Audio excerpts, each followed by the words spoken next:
ายดีเนาะมื้อนี้ก็จะมาสอนวิธีการเก้าเนาะเพลงตลอดไปของกระต่ายเนาะเพลงของกระต่ายเพลงนี้ก็อยู่ในคอร์ด A นะคอร์ด E แล้วคอร์ด D M แล้วคอร์ด E คอร์ด A นะอันนี้ถ้าไล่เป็นคอร์ดเต็มของเพลงเลยคอร์ด A แล้วคอร์ด E แล้วคอร์ด D M แล้วคอร์ด E แล้วคอร์ด A มาเรียกคอร์ด F sub M นะแล้วก็คอร์ด D แล้วคอร์ด E แล้วก็จบที่คอร์ด A นะมันนี้เราจะมาเข้าวิธีการเกาเลยวิธีการเกากันมันจะจัดอยู่ไซส์3ไซส์4อยู่ห้อง2เนาะ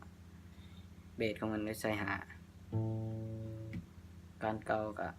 เบสไซส์3ไซส์2ไซส์3ไซส์1ไซส์2ไซส์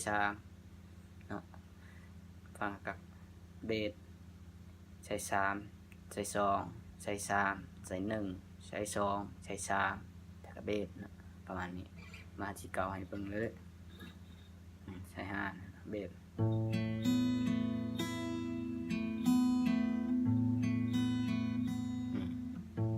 ผิด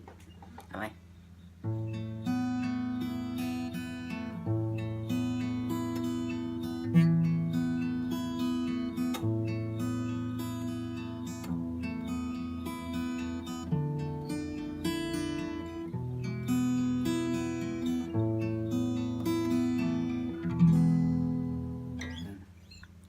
เก่าเนาะ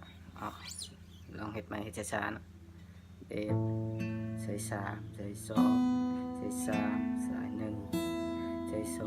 ใส่3ใส่2เบสใส่3ใส่2ใส่3ใส่1ใส่2ใส่3ใส่2เบสเนาะเห็ด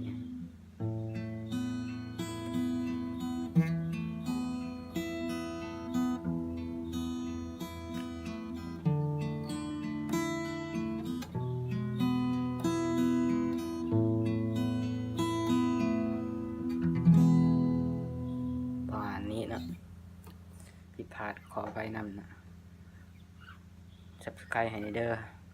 ให้เป็นกำลังใจเพื่อได้ปล่อยคลิปต่อไปเนาะขอบใจ